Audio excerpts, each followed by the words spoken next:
Eu gostaria de fazer duas leituras com os irmãos nesta noite. A primeira é Isaías, capítulo de número 42, e a segunda leitura é 1 de Reis, capítulo de número 19. Glórias a Jesus. Isaac, aumenta um pouquinho esse microfone para mim, por gentileza.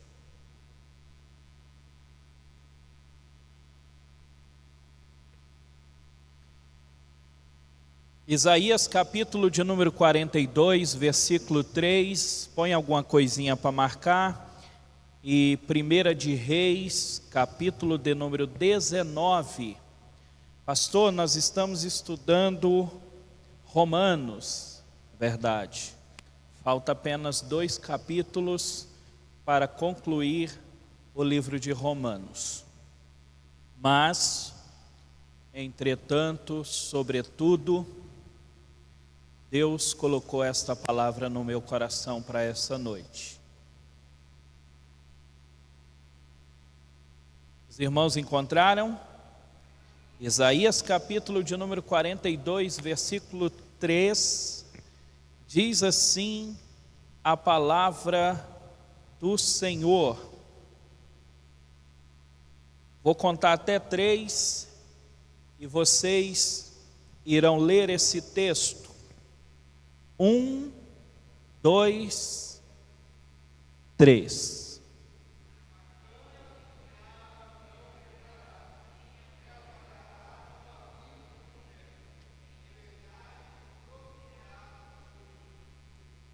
Vamos uma segunda vez, todos juntos, se você quiser acompanhar aqui no telão, para que seja a mesma tradução.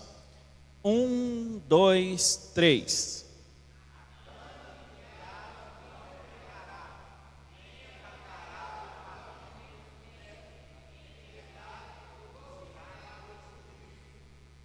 Primeira de Reis, capítulo de número 19, versículo de número 1 e o versículo de número 2. Eu vou ler, em seguida você irá repetir. Ora, Acabe contou a Jezabel tudo o que Elias tinha feito e como havia matado todos aqueles profetas à espada. Por isso Jezabel mandou um mensageiro a Elias para dizer-lhe que os deuses me castiguem com todo rigor, se amanhã, nesta hora, eu não fizer com a sua vida o que você fez com eles.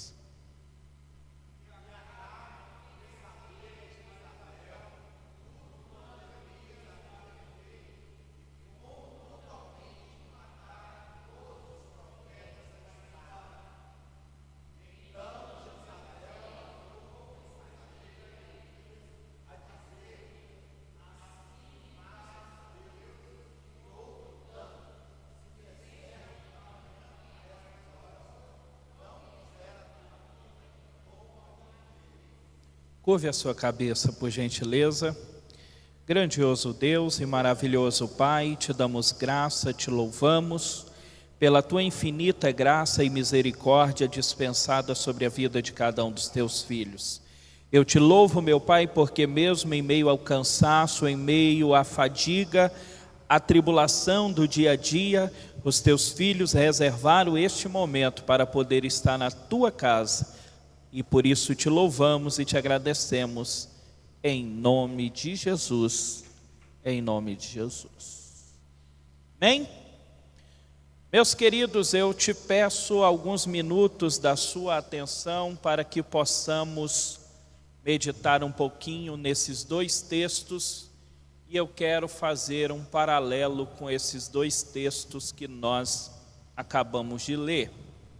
O texto de Isaías, capítulo de número 42, versículo 3, que vocês fizeram essa leitura, diz que a cana trilhada não quebrará, nem apagará o pavio que fumega. A primeira coisa que eu gostaria de perguntar para vocês nessa noite é qual de vocês que já viram uma cana trilhada? O senhor já viu, presbítero? O senhor já viu, presbítero Edson? Nunca viu uma cana trilhada? Quem aí já viu uma cana trilhada? Ninguém? Não? Cadê os rurícolas? Não vieram hoje? A cana trilhada, ela não é como o bambu. O bambu, ele enverga, mas não quebra. Ele enverga, mas quando o peso sai, ele volta e fica de pé novamente. Principalmente o bambu da China. Agora, a cana trilhada, muitas vezes quando se vai passar no meio de uma plantação de cana, às vezes, para se abrir caminho, eles trilham a cana. Ou seja, eles quebram ela, pisam nela, para poder abrir caminho para se passar. E a cana, depois, uma vez sendo trilhada, ela não consegue voltar a ficar de pé novamente. Depois que ela quebra, só serve para tirar e jogar fora ou usar ela, mas ela não tem a possibilidade de se levantar novamente. E é por isso que alegra o meu coração, porque Isaías capítulo de número 42, versículo 3, irmão Maroni, diz que a cana trilhada não quebrará, nem apagará o pavio que fumega. Talvez você ainda não esteja entendendo o que eu estou falando, mas eu já quero começar a trazer a aplicação pessoal para esse texto, porque a mensagem ela começa a partir da aplicação, e talvez você tenha adentrado aqui nessa noite, e você está se sentindo como uma cana trilhada. Talvez por causa das adversidades, talvez por causa dos problemas, talvez por causa de uma situação financeira, talvez por causa de um problema de saúde, talvez por causa de uma perseguição no trabalho, talvez por causa de alguma questão na família, e muitas vezes você se sente como uma cana trilhada, e você pensa, olha, eu estou trilhado, então eu não consigo mais me colocar de pé, então o que precisa ser feito é ser cortado e ser jogado fora. Mas o Senhor mandou dizer para você nessa noite, que a cana trilhada Ele não corta, Ele não joga fora, Ele põe ela de pé novamente, para a glória do teu santo nome. Então talvez você possa ter entrado aqui e dizendo assim, pastor, eu entrei aqui cambaleando, eu entrei aqui como uma cana trilhada, eu não consigo ficar de pé, eu não consigo firmar os meus pés. Mas Deus está dizendo para você nessa noite, que é Ele quem coloca cada um de nós de pé novamente. Aí nós olhamos, o texto continua dizendo que Ele não apagará o pavio que fumega. Agora, um pavio fumegando, acredito que todos já viram. Já viu, presbítero? Já viu, presbítero Edson? Pavio fumegando? Lá na Bahia chama fifó. Aquela lamparina de querosene, né? Vocês já viram? Você já viu que quando ela está fumegando, ou seja, ela está saindo mais fumaça do que fogo? O que é que se tem que fazer? O querosene ele é tóxico. Aquela fumaça do querosene, ele é tóxico. Então, se tiver fumegando, você tem que chegar lá e apagar, porque aquela fumaça, ela é tóxica. Então, ela não produz nada de bom para você. Então, o correto é chegar e apagar. Aí Deus vai olhar para mim, para você, e vai dizer que talvez você possa ter entrado aqui nessa noite se sentindo como um fifó que está apenas saindo fumaça. Aí você olha e diz, eu não posso ajudar mais com nada, eu não posso contribuir com mais nada, eu só atrapalho, eu só trago dificuldade, eu só trago problema. Então é melhor se apagar, é melhor eu ficar só na minha casa, é melhor eu ficar só sentado no banco, porque a partir de hoje, pastor, eu vou ser crente de banco. já viram crente de banco? Hã? Existe crente de banco?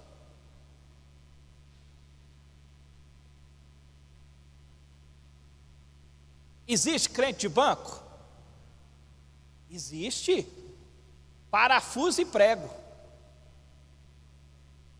É o único crente de banco que eu conheço. Parafuso e prego. Agora, eu e você pode estar fumegando, mas o Senhor, Ele é poderoso para tacar fogo novamente e fazer você iluminar aqueles que estão à sua volta.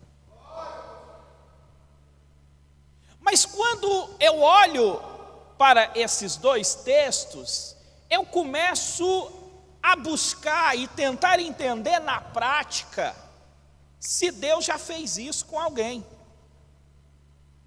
E aí eu começo a observar, irmã Edna, que do momento em que eu e você aceitamos a Jesus como nosso único e suficiente Salvador, até o nosso último momento na terra, toda a nossa vida cristã, ela precisa ser uma constante ascendência, crescimento, evolução, para cima e não para baixo.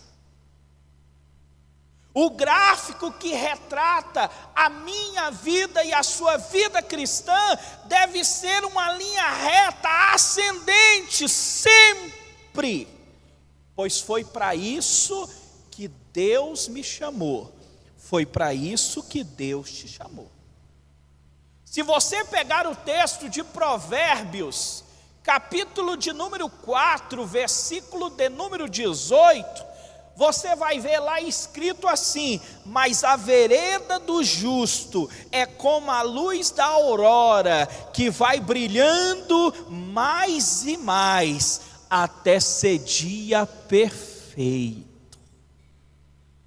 A minha luz e a sua luz precisa ser como a luz da aurora. Ela começa a brilhar e vai aumentando o seu brilho, vai aumentando o seu brilho, vai aumentando, vai aumentando, vai aumentando, até que chega o dia perfeito. Aí você olha para mim e fala: pastor, falar isso sem viver o que eu estou vivendo é fácil. É porque o senhor não sabe o que eu estou passando. Deus e eu é que sei o que eu estou passando. E é por isso que eu vim aqui nessa noite. Deus mudou a mensagem, Deus tirou a gente de Romanos para poder dizer para você que Ele conhece o teu sofrimento, Ele conhece a luta que você está passando, Ele conhece o problema, Ele sabe o começo, Ele sabe o meio, mas Ele sabe também o fim. E o fim que Ele manda dizer para você é o fim com vitória, porque Ele está no controle de todas as coisas. Deus se preocupa tanto com a sua vida, que até a mensagem Ele mudou hoje.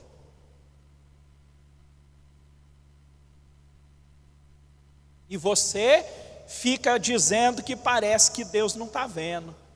Parece que Deus não está nem aí para você. Parece que Deus quer ver você sofrer. Olha o amor de Deus por você. Deus, Ele chamou a mim e a você. Ele nos desafiou a vivermos sempre em crescimento espiritual. Porém, nós sabemos que nem sempre isso é algo natural, nem sempre isso é algo automático na nossa vida, nem sempre nós estamos crescendo. Na verdade, às vezes estamos estagnados, às vezes até mesmo retrocedemos. Essa que é a verdade. Às vezes nós até mesmo retrocedemos, por causa das lutas, por causa das aflições, por causa das dificuldades, mas Deus está dizendo para você nessa noite, ouça a voz de Deus. Deus está dizendo para mim, Deus está dizendo para você nessa noite, essa luta não é para a morte, essa luta é para a glória do nome dEle, essa luta é para te fortalecer, essa luta é para poder atender às suas orações que você tinha feito, essa luta é para que o milagre de Deus venha acontecer de forma completa na tua família. Nós precisamos crescer a cada dia. E às vezes as lutas nos faz crescer. As provações nos faz crescer. Nós não podemos ser como Judas, que começou bem, mas terminou mal. Nós precisamos começar bem e terminar bem. Judas, ele começou até bem, mas ele terminou mal. E aí nós chegamos no 1 de Reis, capítulo de número 19, versículo de número 1 e 2 que nós lemos. E eu quero falar aqui nessa noite sobre esgotamento espiritual.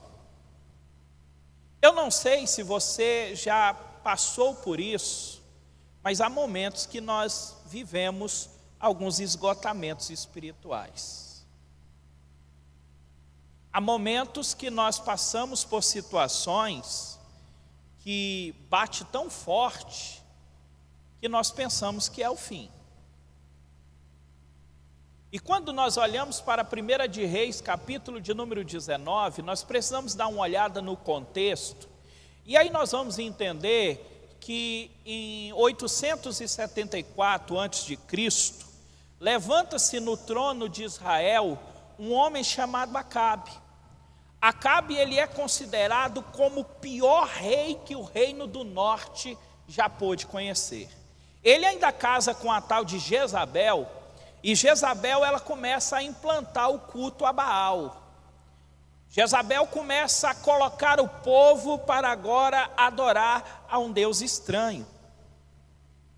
E a resposta que o Senhor dá, e isso é muito interessante, porque de contrapartida o inimigo ter colocado ali o pior rei que o reino do norte já pôde conhecer, Acabe, e Deus levanta um maior profeta que poderia acontecer no Antigo Testamento.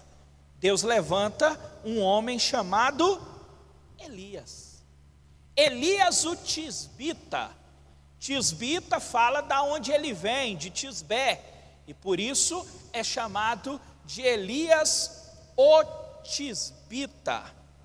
É interessante que você se lembre, e eu quero passar muito rápido aqui, porque você conhece muito bem essa história, e a Bíblia nos relata que Elias, ele vai fazer um desafio a Acabe.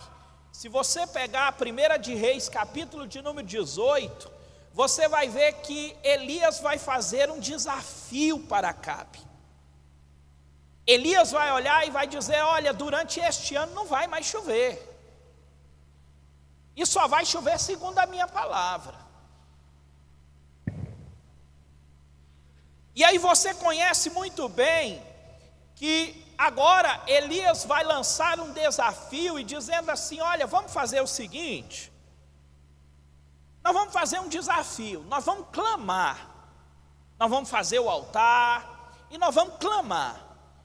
E aquele Deus que responder com fogo é o verdadeiro Deus, esse merece toda a adoração. E eles olham e falam, é boa essa palavra, então vamos fazer isso então. Aí Elias olha e diz, então vocês começam. E aí eles começam até o meio-dia com adoração, e rasga o pulso, e derrama sangue, e corta para cá, e corta para lá, e faz todo tipo de adoração, e faz isso e faz aquilo, até que Elias começa a zombar deles. Elias fala, ei, clama mais alto. Talvez ele esteja dormindo. Fala mais alto, talvez ele tenha viajado. Será que ele não viajou? Até que chega um momento de Elias. Quando Elias vai fazer o seu sacrifício, a primeira coisa que Elias faz, ele conserta o altar.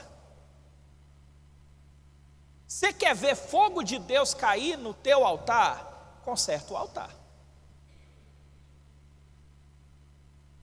Você quer ver Deus atender o teu sacrifício diante do teu altar? Conserta o altar. Ele foi lá, consertou o altar. Depois que ele consertou o altar, ele manda pegar lá 12 baldes de água e fala: joga aí em cima aí. Corta o sacrifício, corta o bezerro em pedaços, coloca sobre o altar, manda jogar água. Um ano sem chover, água escassa, e ele começa a mandar jogar água no altar. Acabe deve ter pensado assim: deixa. Depois que o Deus dele não atendeu o sacrifício, o próprio povo vai matar ele, porque gastou água à toa, pouca água que tem.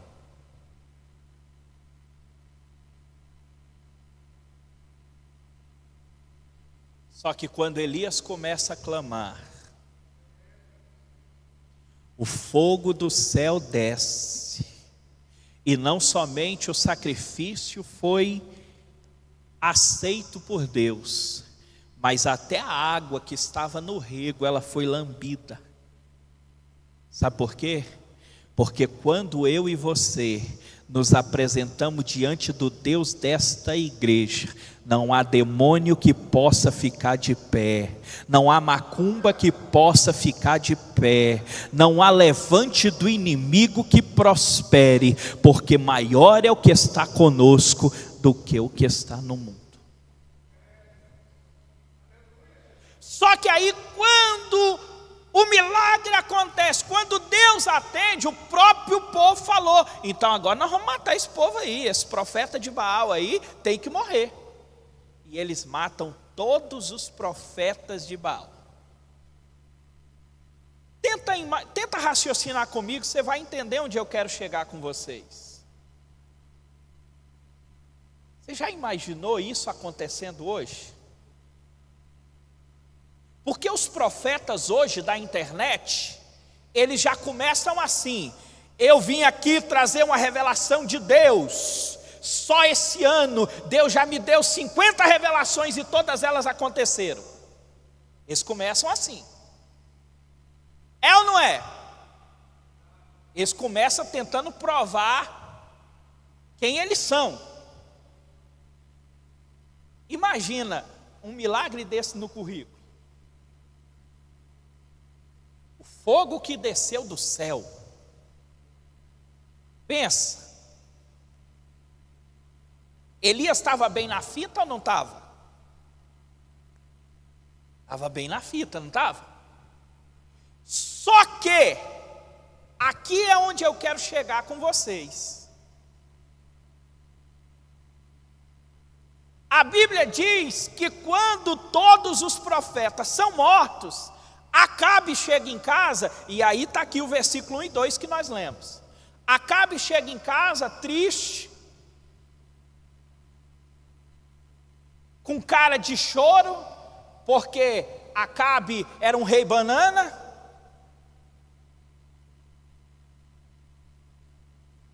Olha para Jezabel, Jezabel diz: o que foi que aconteceu? Ah, não aconteceu nada não, só que os profetas de Baal foram todos mortos.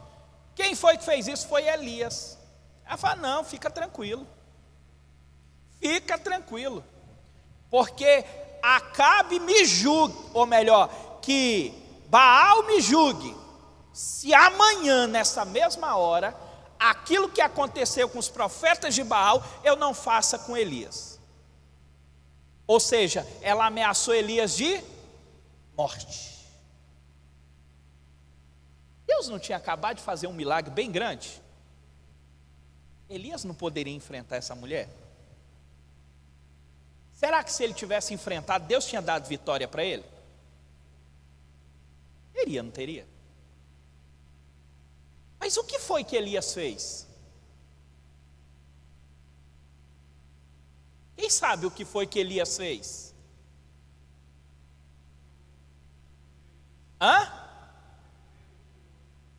Elias fugiu. Elias fugiu.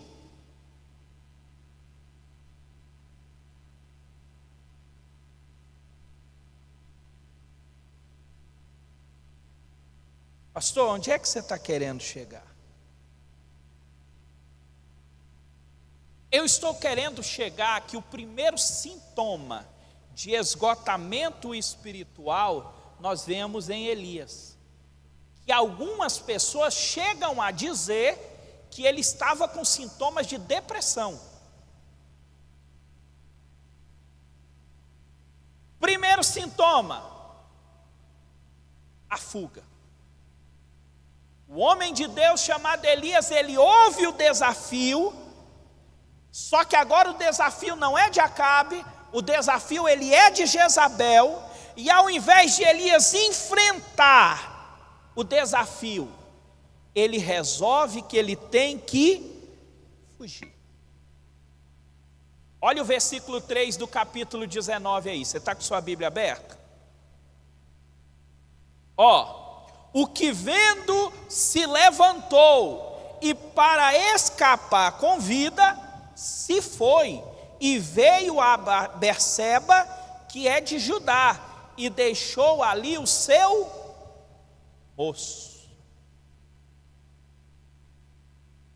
Elias, depois de uma grande vitória, ele começa a demonstrar sintomas de esgotamento espiritual. O senhor já teve, presbítero, sintoma de esgotamento espiritual? Já? Eu já.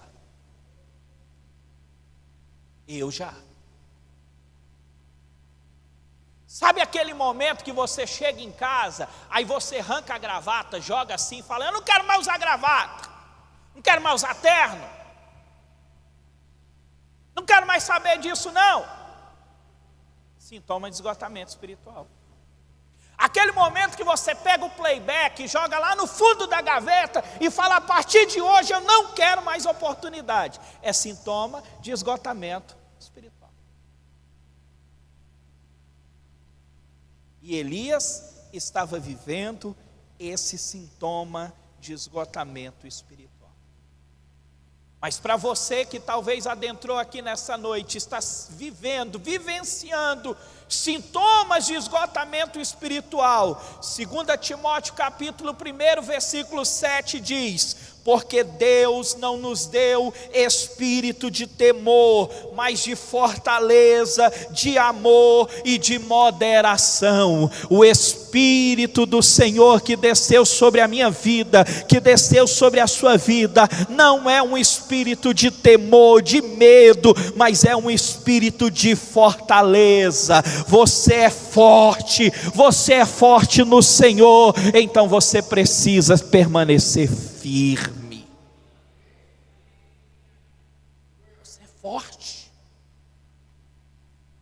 Deus não nos tirou do mundo para que você esteja retrocedendo, para que você esteja de uma certa forma pensando em parar, pensando em desistir, pensando em olhar para trás. Pelo contrário, Deus vai usar essa situação, Deus vai usar esse problema para que você possa progredir, caminhando em vitória e vitória. Os profetas de Baal foram mortos. Muitas vezes vêm inimigos de todas as direções. Você olha para a direita, tem inimigo. Você olha para a esquerda, tem inimigo. Você olha na frente, tem inimigo. Você olha atrás, tem inimigo. Aí você pensa: estou num beco sem saída.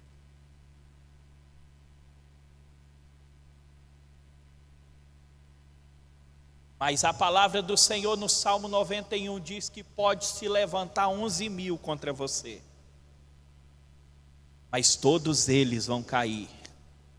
Porque diz que 1000 pode levantar de um lado, 10.000 do outro, mas tu não será atingido, porque os anjos do Senhor acampam ao redor daqueles que o temem, o guarda e os protege de todo mal. Romanos capítulo de número 8, versículo 31 e 37. Que diremos, pois, a estas coisas? Se Deus é por nós, quem será contra nós? Mas em todas estas coisas somos mais do que vencedores por aquele que nos amou. Ei, eu quero que nesse momento você tenha uma conversa. Pastor, com quem é que eu tenho que ter uma conversa? Você precisa ter uma conversa com tua alma. Ei, avisa para a tua alma nessa noite e fala: alma, Deus é conosco. Alma, Deus está no controle. Porque quando nós chegamos no Salmo de número 42, versículo 5, se não me falha a memória, a palavra do Senhor diz: alma, por que te abate? Espera em Deus, espera em Deus. Está com a alma abatida? Mas Deus está dizendo para você nessa noite: continua esperando e confiando em Deus. Mas quando nós chegamos no versículo de número 4, nós vemos aqui um segundo sintoma de esgotamento espiritual. Olha aí o versículo 4. E ele se foi ao deserto, caminho de um dia, e veio, se assentou debaixo de um zimbro, e pediu em seu ânimo a morte, e disse: já basta, ó Senhor, toma agora a minha vida, pois não sou melhor do que meus pais. Qual é o segundo sintoma de esgotamento espiritual? Desejo da morte. Desejo da morte. É um sintoma de esgotamento espiritual. Olha o sintoma. Ele, primeira coisa que ele faz, ele deixa o moço dele lá. Ele vai sem o moço dele. Ele vai sem Eliseu.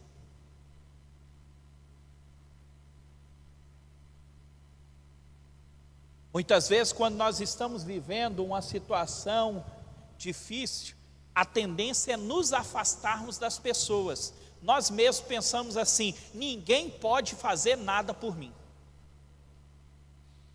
Ninguém pode me ajudar. Aí nós nos afastamos das pessoas. Nós nos escondemos das pessoas. Isso é sintoma de esgotamento espiritual. Se isola. Exatamente. Isola. Não é? Aí ele vai como alguém que está esgotado espiritualmente, pensa que a sua caminhada já acabou, que o seu ministério já terminou, que a obra que Deus tinha na vida dele terminou, pensa que não tem mais nada para ser realizado na vida dele. Mas deixa eu te dizer uma coisa: aquilo que você está pensando que é o fim da linha, aquilo que as pessoas às vezes até estão olhando para você e dizendo assim: não tem mais jeito, não tem solução, mas Deus está dizendo para você: para eles é o fim, mas para mim é o começo de uma nova história, é o começo de uma nova situação que eu estou projetando. Confia em mim e você verá que o melhor irá acontecer. Elias pensava: meu ministério acabou. Elias pensava que não tinha mais Deus não tinha mais profecia para ele. Elias pensava, tem muita gente aí que pode assumir meu lugar. Ei, irmão, deixa eu dizer uma coisa para você. Tem muita gente para assumir o seu lugar, tem muita gente para assumir o meu lugar, mas enquanto o seu não terminar, ninguém vai assumir o seu lugar, porque o que é teu, o que é meu, é Deus que tira, é Deus que põe, é Deus que põe e é somente Deus que tira. Você entendeu o que eu estou dizendo para você?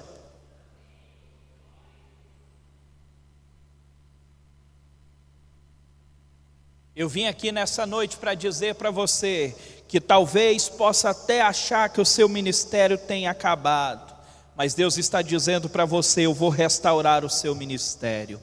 Não faça como Elias, que desejou a morte. Antes, saiba nessa noite que grande é a chamada que o Senhor ainda tem sobre a sua vida. É isso.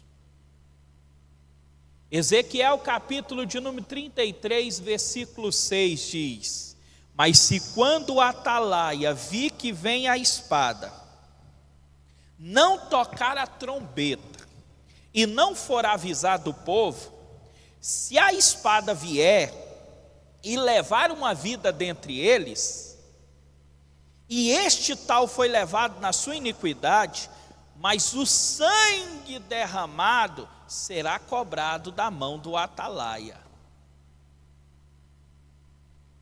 Sabe o que Deus está dizendo? Deus está dizendo, eu levantei você como atalaia na tua casa.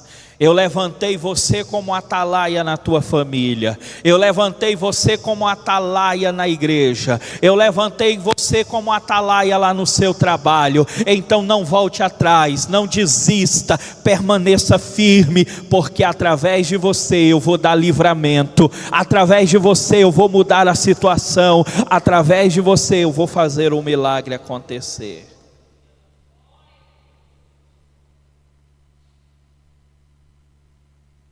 Não seja conformado. Não, pastor, eu já fiz muito. Agora eu vou ficar só quietinho ali. Eu já fiz muito.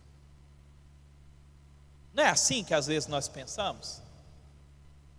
Você nunca pensou isso, não? Hã? Eu já pensei isso. Isaías capítulo de número 43, versículo 1 a 5 diz assim: mas agora assim diz o Senhor que te criou a Jacó, que te formou Israel, não temas, porque eu te remi, chamei-te pelo teu nome e tu és meu. Quando passares pelas águas estarei contigo, quando pelos rios eles não te submergirão, quando passares pelo fogo não te queimarás, nem a chama arderá em ti. Porque eu sou o Senhor teu Deus, o Santo de Israel, o teu Salvador. Dei o Egito por teu resgate, Etiópia e Sebá em teu lugar. Visto que fostes precioso aos meus olhos, também foste honrado, e eu te amei. Assim dei os homens por ti e os povos pela tua vida. Não temas, pois porque estou contigo, trarei a tua descendência desde o oriente e te ajuntarei desde o ocidente. Ei, sabe o que esse texto está dizendo? Deus está dizendo, eu sou com você, desde o teu nascimento, eu sou com você, e até o seu último suspiro sobre a face desta terra, eu serei contigo. É isso que o Senhor está dizendo para nós. Escute bem. Não ache, pastor, mas eu sou tão novo, tem tanta gente aí mais velha, mais experiente. É verdade. Tem muita gente mais velha e mais experiente. Irmão, se fosse em questão de gente mais velha e mais experiente, eu não estava aqui. Eu não estaria aqui. Não estaria aqui. Você acha que eu estaria? Hã? Não. Tem muitas pessoas mais experientes, com mais idade, mas Deus escolheu. Mas Deus chamou, e quando Deus chama, está chamado. Quando Deus escolhe, está escolhido. Ah, pastor, mas comigo é o contrário, eu tenho muita idade. Irmãos, não pense que por causa da sua muita idade, o seu ministério já acabou, sua chamada já acabou. Pelo contrário, entenda nesta noite, o dia que o seu trabalho acabar, a sua vida sobre a face dessa terra também vai acabar. Enquanto você estiver respirando sobre a face dessa terra, Deus tem coisas grandes para realizar através da sua vida.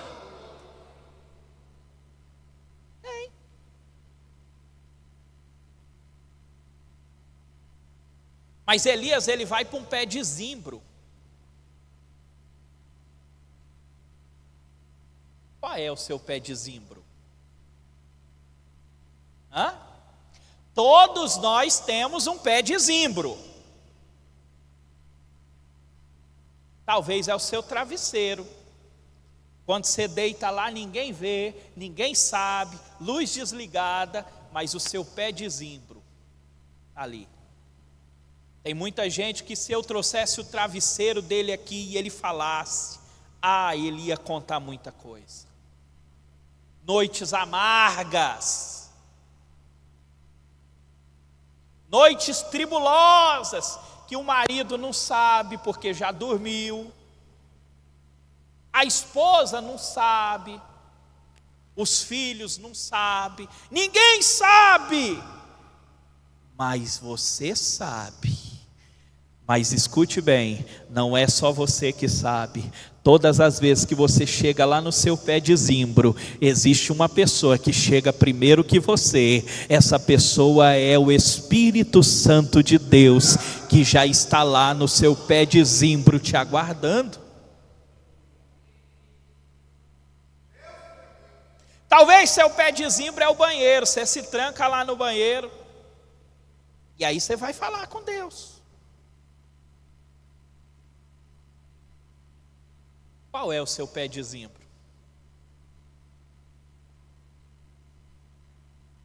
Eu não sei qual é o seu pé de zimbro, mas eu sei que Deus te trouxe aqui nessa noite para falar para você que Ele viu você lá no seu pé de zimbro e Ele disse: eu vou atender a tua oração, eu vou atender o teu clamor, eu vou atender a tua petição. Aguarde um pouquinho mais e você verá o meu milagre acontecer.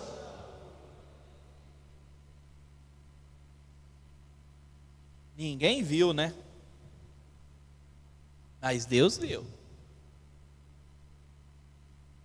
Terceiro sintoma: sono. Versículo 5: e deitou-se e dormiu debaixo de um zimbro.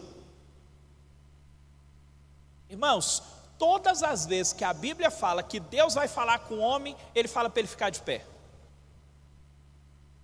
Põe-te em pé e eu falarei contigo.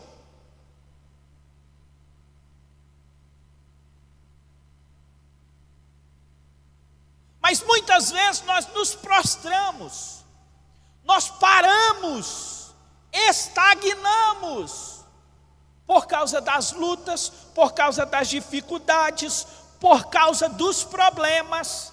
Mas deixa eu te dizer uma coisa, não é vergonha nenhum se você parou no meio do caminho, não é vergonha nenhum se você tem se sentido abatido por causa das lutas e por causa das dificuldades.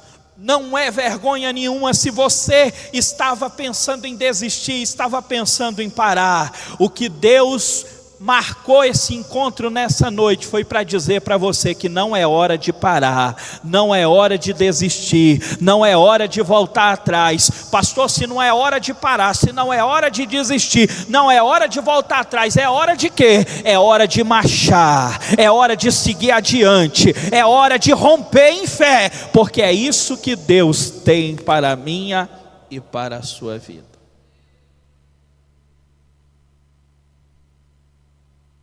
Tá bom, pastor, eu já entendi. Deus me trouxe aqui nessa noite para trazer um diagnóstico. E o diagnóstico de Deus é que eu estou esgotado espiritualmente. Você entendeu isso? Entendi, pastor. Então agora a gente já pode acabar o culto. Não, pode não. Você já pensou, sei lá, no médico? O médico fala: ei, você tem um problema tal, tal, tal. Tchau, vai embora. Adiantou? Não, ele tem que fazer o quê? Ele tem que dar uma receita, dar remédio, não é? Olha a parte B do versículo 5. E eis que um anjo tocou e lhe disse: levanta e come.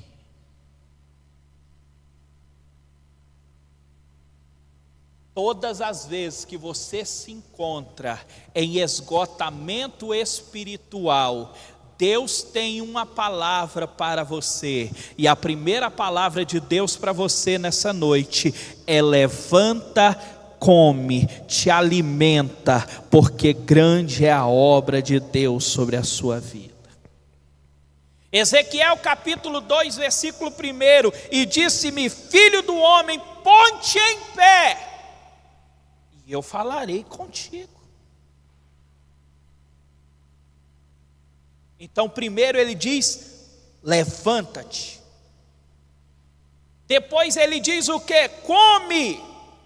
A segunda ordem de Deus, quando você está com esgotamento espiritual, é come. Mas comer o que, pastor? A palavra de Deus.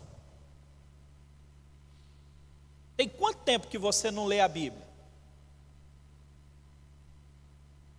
Tem quanto tempo que você não para e tira um tempo de qualidade? Eu não estou dizendo de você pegar ali, ler um versículozinho, fazer igual aquele povo faz, que pega a Bíblia assim e abre a Bíblia assim: aonde cair é Deus falando comigo, né? Aí pá, abre lá. Aí cai lá no texto lá falando para ir se suicidar.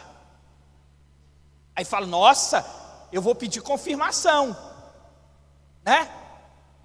Aí ele abre novamente, aí aparece assim: o que está prestes a fazer, faze-o depressa. Aí fala: não, Deus não quer falar comigo hoje não.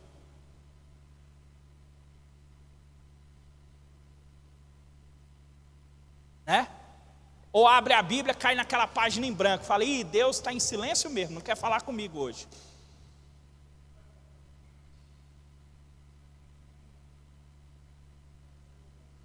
O trem está tão feio que nem assim Deus quer falar comigo. Não é? É igual aquelas caixinhas de promessa, irmão. Eu não dou conta daquelas caixinhas de promessa. Não dou conta. Só tem coisa boa. Se um dia Deus me der condições, eu vou criar a caixinha de exortação. Eu só não criei ainda porque eu tenho certeza que não vai vender. Caixinha de exortação. Você compraria, irmão? Porque caixinha de promessa todo mundo compra, não é? Aí o cara está lá todo desmantelado, todo errado, em pecado. Aí vai lá e pega um versículozinho lá: eis que eu sou contigo. Oh, que maravilha, ó. Só tem coisa boa. Só tem promessa. Não é assim? Então, Coma a palavra de Deus. Ei, escute bem o que eu estou dizendo para você nessa noite. Você que está dizendo: pastor, parece que o céu está de bronze, eu estou numa luta, num problema difícil e Deus não fala comigo. Deus está dizendo para você: eu tenho um encontro marcado com você, eu quero falar com você. Abra a minha palavra, que eu verdadeiramente irei falar com você. Na história, na palavra de Deus, na história do cristianismo, sempre quando Deus queria mudar a história do povo, o povo redescobria o prazer de ler a palavra de Deus. E como consequência disso, vinha sempre o avivamento. Está precisando de avivamento na tua casa? Derrame a palavra de Deus na tua casa. Está precisando de avivamento na tua família? Derrame a palavra de Deus na tua família. João capítulo de número 17, versículo 17. Santificai-os na verdade, a tua palavra é a verdade. Escute bem, para a gente finalizar por hoje. Primeira palavra de Deus para quem está com sintoma de esgotamento espiritual é: levanta-te. A segunda é: come. E qual é a terceira? 1 de Reis, capítulo 19, versículo 9 e 11. E ali entrou numa caverna e passou ali a noite. Eis que a palavra do Senhor veio a ele e disse: que fazes aqui, Elias? E ele lhe disse: sai para fora.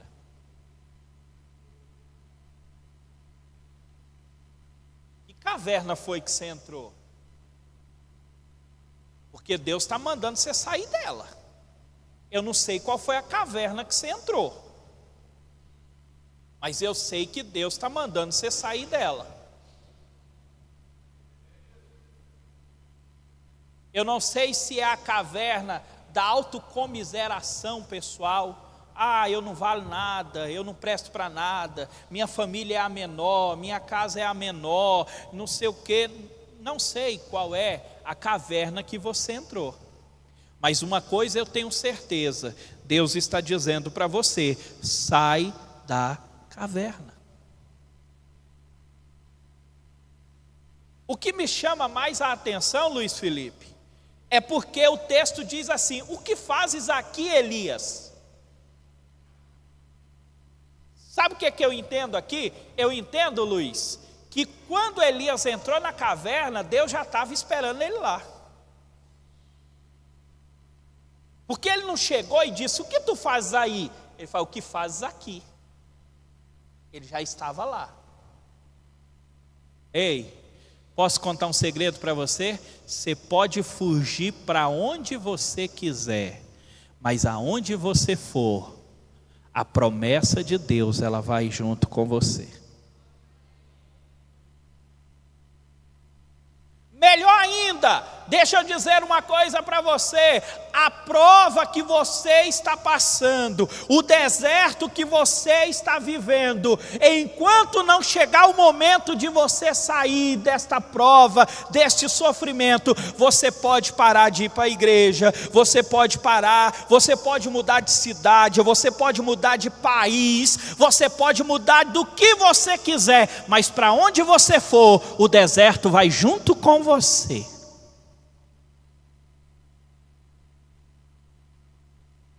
Vai junto com você.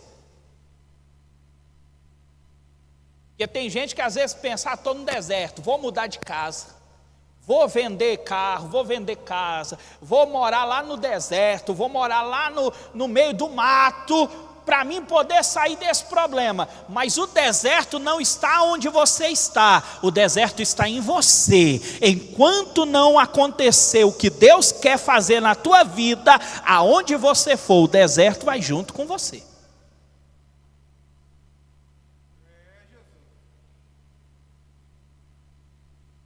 Você está me entendendo ou não?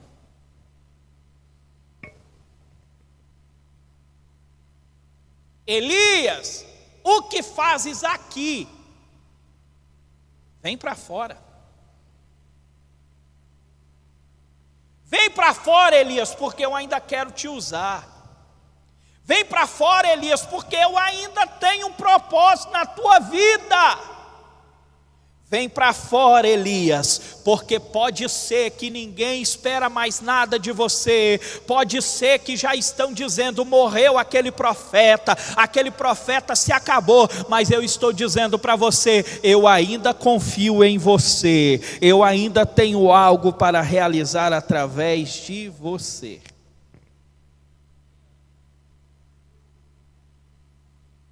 Coloque de pé, por gentileza.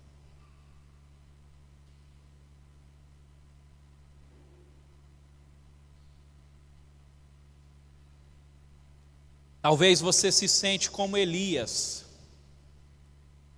Eu não tenho mais força, eu não consigo mais caminhar,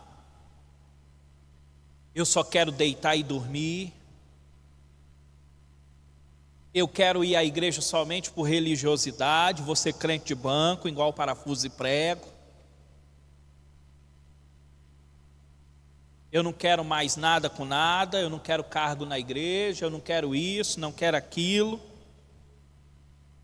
Eu vou lá só para ouvir a palavra, somente para ouvir o louvor, mas eu não quero compromisso com nada, eu não quero compromisso com a obra de Deus. Isso quer dizer que você está na caverna. Mas o Espírito Santo manda ministrar o teu coração nessa noite. Sai da caverna, vem para fora, porque é aqui que eu quero te usar.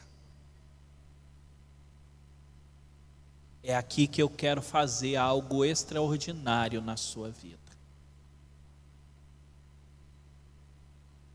Eu gostaria de convidar você, eu não vou pedir para você vir à frente, porque o propósito não é expor ninguém. Há momentos sim que Deus quer ver o nosso passo. Há momentos que sim. Como uma certa feita, que um irmão estava com câncer, estava com AIDS, e a situação dele já estava em estado terminal, e pior do que isso, ele tinha contraído a AIDS e passado para a esposa, e a esposa estava numa situação ainda mais avançada do que ele, e ele vendo que era a sua última noite, ele ficou sabendo que tinha uma vigília, e ele foi nessa vigília. E quando ele chegou na vigília, o pastor que estava pregando, ele teve uma visão, e a visão que ele teve era que Deus estava trocando o sangue de uma pessoa. Mas Deus não mostrou o rosto da pessoa. E aí o pregador olhou e disse, olha irmão, Deus me mostrou que ele vai fazer uma transfusão de sangue hoje, mas Deus não me mostrou o rosto dessa pessoa, então eu quero que você que precisa de uma transfusão de sangue venha aqui à frente.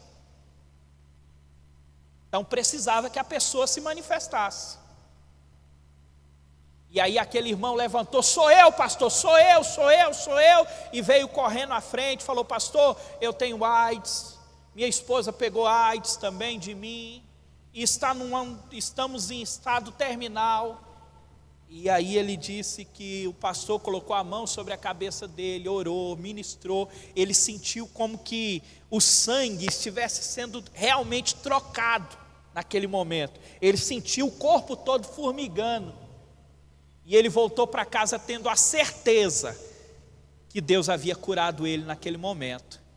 Ele saiu da vigília, passou na padaria, comprou pão, comprou leite, para tomar aquele café da manhã que há muito tempo ele não tomava, porque não sentia vontade de comer. E quando ele foi chegando na porta de casa, aquela alegria dele se transformou em tristeza, porque ele disse, e agora?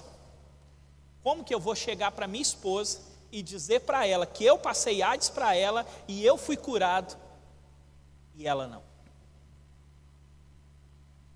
E agora? Ele entrou dentro de casa. Quando ele entrou dentro de casa, ele disse: amor, eu tenho um negócio para dizer para você. Deus me visitou na vigília. Ela apontou o dedo para ele e falou: que horas foi que Deus te visitou? E ele disse: era mais ou menos umas 3:30, 4 horas. Ela disse: agora eu entendi. E ele disse: o que foi? É porque em torno de 3:30, 4 horas, eu senti que o meu corpo começava a esquentar, e eu comecei a suar frio, e eu pensei: agora é a hora da morte, agora é meu último suspiro. Mas de repente eu vi um homem de branco entrar, e ele fez uma transfusão de sangue em mim. Deus não curou somente você, mas ele veio aqui e me curou também.